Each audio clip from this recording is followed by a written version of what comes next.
অন্য এটা নতুন ভিডিঅ'লৈ তোমালোকক পুনৰবাৰ স্বাগতম জনাইছোঁ। আজি তোমালোকৰ বাবে মই লৈ আহিছোঁ অসমীয়া উচ্চমানৰ পাঠ্যক্ৰম ভাৰতীয় সাহিত্যৰ পৰিচয় ভীষ্ম সাহনিৰ সানুচ নাটকৰ এটি আলোচনা। মই আলোচনাটো তোমালোকৰ আগত দাঙি ধৰিছোঁ। যদিহে মোৰ কিবা ভুল হয় তোমালোকে শুধৰাই ল'বা। তোমালোকৰ অনুৰোধ ক্ৰমে মই এই সানুচ নাটকৰ কাহিনীটো আগবঢ়াইছোঁ। যদি ভিডিঅ'টো চাই ভাল লাগে কমেণ্ট কৰিবা আৰু সকলোকে শ্বেয়াৰ কৰি দিবা। আৰু যদি মোৰ চেনেলটোলৈ নতুনকৈ আহিছা তেন্তে ছাবস্ক্ৰাইব কৰি ল'বা। ধন্যবাদ। হিন্দী ভাষাৰ মাধ্যমেৰে আধুনিক ভাৰতীয় সাহিত্যক বৈশিষ্ট্যপূৰ্ণভাৱে অলংকৃত কৰাসকলৰ ভিতৰত ভীষ্ম সাহনি অন্যতম। সাহনি ৰচনা নাটকসমূহৰ ভিতৰত সানুচ উল্লেখযোগ্য।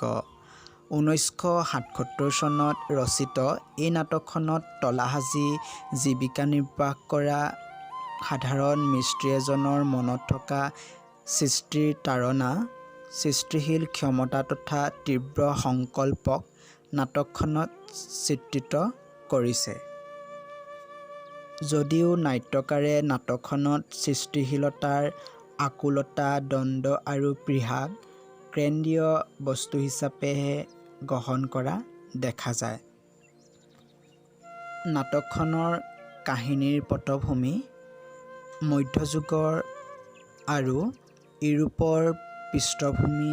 তলা সাজি জীৱিকা নিৰ্বাহ কৰা এজন সাধাৰণ নিৰক্ষৰ মিস্ত্ৰীৰ কোনোবা চহৰৰ গীৰ্জাত ঘড়ী নিৰ্মাণ কৰে। সানুচে সেই বিষয়ে জানিবলৈ পাই তেওঁ এটা ঘড়ী সজাৰ সপোন দেখে আৰু নিজৰ ব্যৱসায়ত পিঠি দি নিজৰ সপোন বাস্তৱৰ খাতিৰত সানুচ ঘড়ী সজাৰ কামত লাগে। এনেদৰেই নাটকখনত সানুচৰ যোগেদি সাধাৰণ মানুহৰ মনত থকা সৃষ্টিশীল প্ৰতিভাৰ সম্ভেদ দিছে আৰু সৃষ্টিশীল প্ৰতিভাৰ বেদনা পাঠকক উপলব্ধি কৰোৱাইছে। নাটকত সানুচে ঘড়ী নিৰ্মাণৰ কাম কৰে। ঘড়ী নিৰ্মাণৰ বাবে গীৰ্জাৰ ফালৰ পৰা সাহায্য দিছিল যদিও পাছলৈ ই বন্ধ হৈ পৰে, যাৰ ফলত সানুচৰ ঘৰখনত সৃষ্টি হয় আৰ্থিক সংকটৰ। সংকটত পৰিও কিন্তু সানুচ ঘড়ী কাম বন্ধ নকৰিল, ঘড়ী চলি থাকিল। শেষত ব্যৱসায়ীসকলৰ দ্বাৰা গঠিত নগৰপালিকাৰ সাহায্যৰে সানুচৰ ঘড়ী সম্পূৰ্ণ হৈ উঠে। এইখিনিতে সৃষ্টিশীল প্ৰতিভা বিকাশৰ পথত অন্তৰায় হিচাপে আহি পৰা আৰ্থিক, পাৰিবাৰিক, সামাজিক, ৰাজনৈতিক আদি বাধাক সৃষ্টিশীল প্ৰতিভাৰ বেদনা হিচাপে পাঠকক উপলব্ধি কৰোৱাইছে।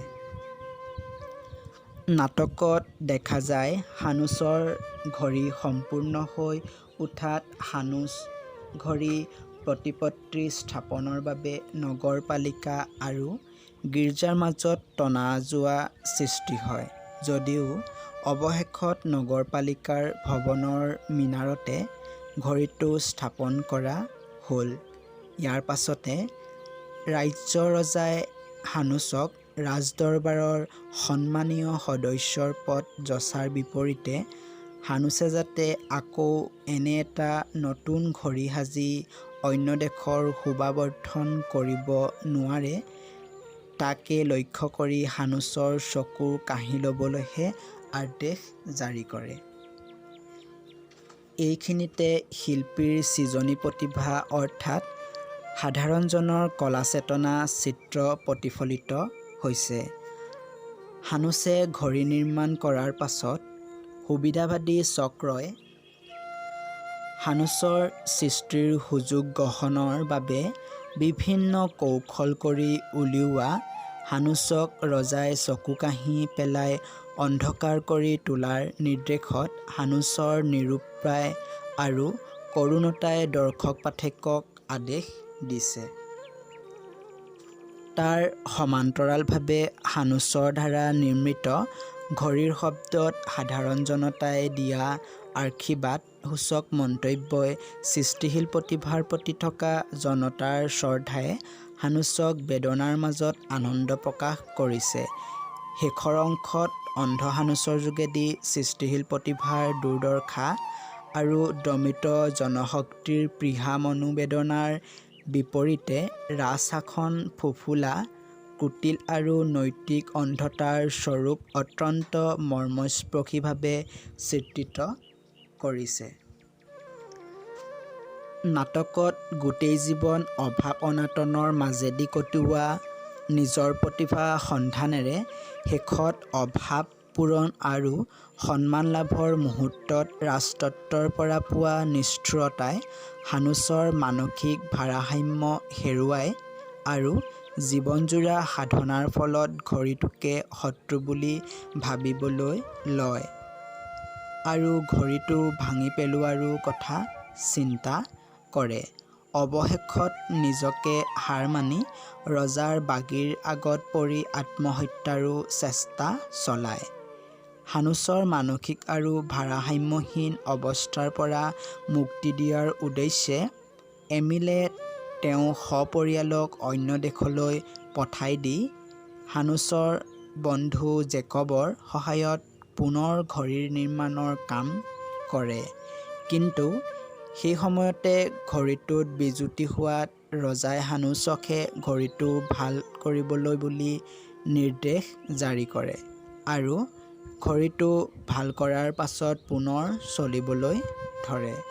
ইতিমধ্যে সানুচৰ সহযোগী জেকবে ৰজাৰ কুবুদ্ধিত সন্মত নহৈ সকলো অভিজ্ঞতা আহৰণ কৰি অন্য দেশলৈ পলাই যোৱাৰ বাবদ সানুচকে জগৰীয়া কৰি গ্ৰেপ্তাৰ কৰে।